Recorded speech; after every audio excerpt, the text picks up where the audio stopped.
بسم اللہ الرحمن الرحیم، السلام علیکم۔ آج کے اس ایپیسوڈ میں آپ کو بتاؤں گا کہ میٹابولک سنڈروم یا میٹابولک سرجری کیا ہوتی ہے۔ اگر کسی کے پیٹ کا گھیراؤ یا ویسٹ مرد کی 36 سے زیادہ ہو یا کسی خاتون کی 35 سے زیادہ ہو اور اس کے ساتھ ان کو high blood pressure, high cholesterol یا ٹرائیگلائسرائڈ اور ڈائبٹیز کی شکایت ہو تو اس کو ملا کے میٹابولک سنڈروم کہتے ہیں۔ اس کا نقصان کیا ہے؟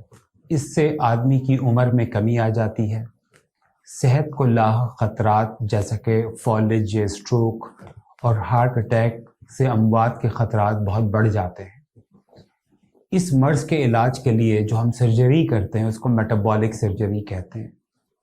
میٹابولک سرجری کے نتیجے میں آدمی کا وزن کم ہوتا ہے اور جسم میں کچھ ہارمونز کی ایسی تبدیلی آتی ہے کہ جس سے شوگر کا کنٹرول صحیح ہو جاتا ہے، بلڈ پریشر کی دوائیں ختم ہو جاتی ہیں، 75% لوگوں کی انسولن اور دوائیں ہمیشہ کے لیے ختم ہو جاتی ہیں، ان کا جگر بہتر ہو جاتا ہے، جوڑوں کا درد ختم ہو جاتا ہے۔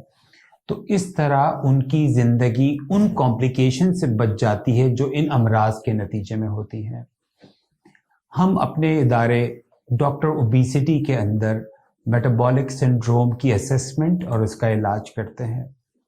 ہمیں یہ بات نہیں بھولنی چاہیے کہ موٹاپا ایک عام کرونک پروگریسو بیماری ہے جس کی وجہ سے آدمی کو میٹابولک سنڈروم ہوتا ہے۔ ہمیں اس کے علاج کے لیے مل جل کر کوشش کرنی چاہیے۔